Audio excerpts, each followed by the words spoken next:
Kemana hala tuju Malaysia selepas ini? Kerana impian Piala Asia sudah pun tamat. Maka berakhir.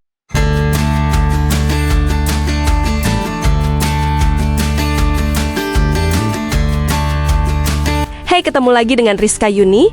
Harapan timnas Malaysia buat tampil di Piala Asia 2027 kayaknya harus pupus dulu. Kenapa? Karena mereka baru aja kena pukulan telak dari timnas Vietnam. Pertandingan yang harusnya jadi penentu nasib malah berubah jadi mimpi buruk buat Harimau Malaya. Dari awal laga, Vietnam tampil lebih percaya diri, main cepat, rapi, dan disiplin. Sementara Malaysia kelihatan agak kesulitan buat keluar dari tekanan. Gol demi gol dari Vietnam bikin mental pemain Malaysia makin drop. Beberapa peluang sebenarnya ada, tapi finishing Nia kurang maksimal. Di sisi lain, Vietnam justru tampil efektif sedikit peluang, tapi langsung jadi gol. Buat para fans timnas Malaysia, hasil ini jelas bikin kecewa berat. Banyak yang berharap tahun ini jadi momentum kebangkitan. Apalagi targetnya bisa tembus ke Piala Asia 2027. Tapi realitanya, jalan mereka sekarang makin berat. Bahkan bisa dibilang peluangnya hampir tertutup. Di media sosial, reaksi netizen Malaysia juga rame banget, ada yang marah, ada yang sedih, sampai ada juga yang mulai mempertanyakan performa tim secara keseluruhan. Sementara itu, timnas Vietnam justru makin menunjukkan kenapa mereka jadi salah satu kekuatan sepak bola di Asia Tenggara saat ini. Konsistensi dan perkembangan mereka memang patut diacungi jempol.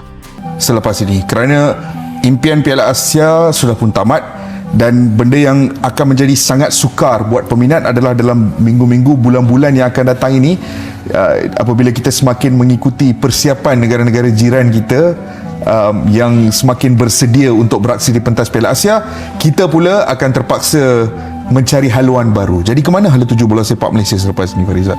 Ya, apa yang berlaku sebelum ini kita jadikan pengajaran untuk semua sebenarnya.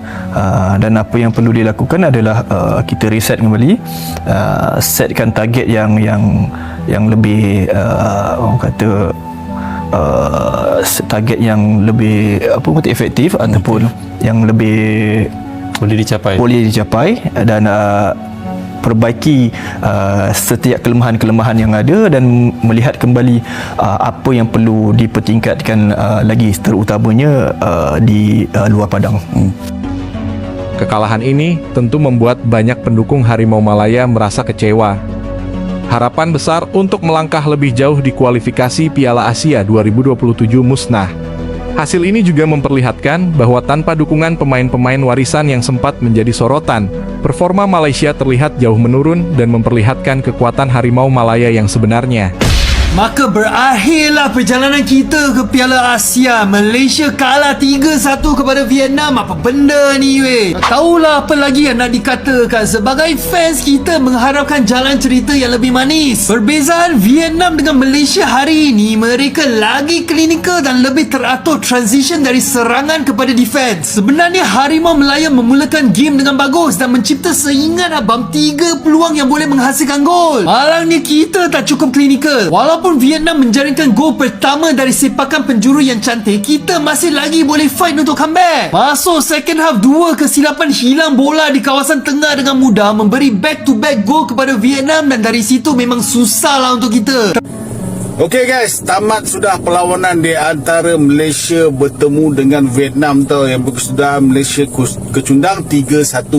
So bagi aku, misi Malaysia untuk membalas dendam ataupun untuk mengubat sedikit kedukaan yang dialami Malaysia terus berpanjangan, terus malak bagi aku kan. Dan akhirnya Malaysia pulang hampa dan terus hampa tau.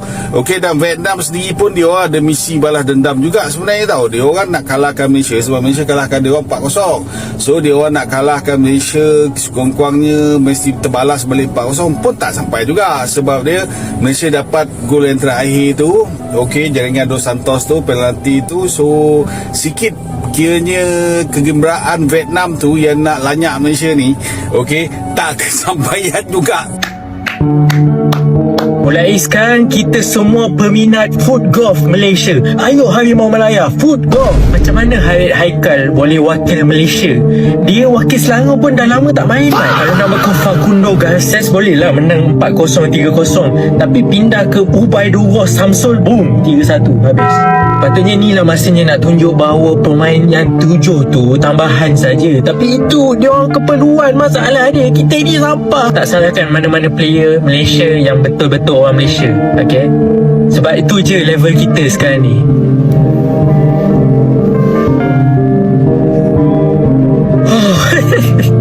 Biji Harimau Malaya. Apa cerita? Malaysia kalah 3-1 ni kan? Hasrat Rafael Son nak balas dendam dengan Malaysia tu nampaknya dah tercapai dah. Dia skor 2 biji. Confirm jalan dah berkepak dah tu. Main pula game 3-1 hari bulan. Kena pula 3-1 ha. Kalau korang perasan, ketiga-tiga gol Vietnam semua daripada kepala. Nampak paling ketara skuad Malaysia kita tadi. Daripada segi hantaran lah, banyak sangkut mat. Lepas kena 3 biji tadi, memang nampak player-player mental dah down lah. Nasib baik tak kena lauk. Impak kemasukan pemain-pemain gantian tadi, nampaklah ada semangat balik kita nak main. Dan kita dapat sebiji daripada penalti. Game ni adalah perlawanan yang terakhir dalam aksi kelayakan. Macam-macam drama yang berlaku dalam kelayakan kali ni. Kita kalah dekat kad, 2 perlawanan dibatalkan. Apa-apa pun pemain dah buat yang terbaik. Dan ini adalah permulaan untuk skuad Harimau Malaya kita bangkit lagi. Jap geng, saja je aku nak tanya korang ni, adakah projek untuk pemain warisan kita perlu teruskan? Cuba korang komen sikit. Apa tengok? Tengok 3-1 kena tahu.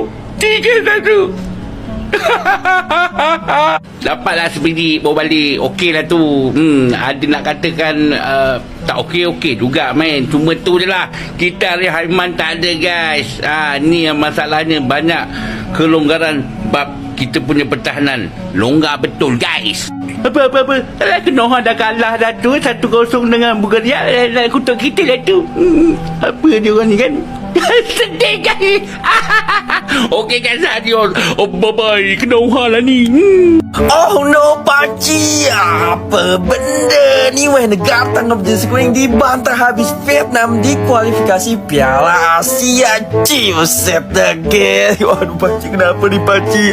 Apakah ini efek karena wasit asal Malaysia kemarin memimpin Indonesia versus Bulgaria, atau juga efek tanpa adanya pemain naturalisasi palsu dari Malaysia? Buset dah. Dibantainya tak main-main guys ya. 3-1 oleh Nguyen Xuan Son yang menciptakan Bresci. Waduh guys, bahkan guys ya, supporter dari Vietnam membawa We Are Tourist Not Tiger. Pemain turis tapi tidak selesai jadi pemain bola cowok. Dengan kekalahan ini guys ya, Vietnam telah resmi lolos ke Piala Asia dengan 18 poinnya tanpa kekalahan cuy ya. Malaysia kalah 3 kali nih guys ya. 2 kalinya itu terjadi WO pertandingan Nepal dan Vietnam, dan mereka hanya punya 9 poin saja guys ya. Goodbye kepada Malaysia. Semoga tahun 2100 bisa lolos ke Piala Asia cuy.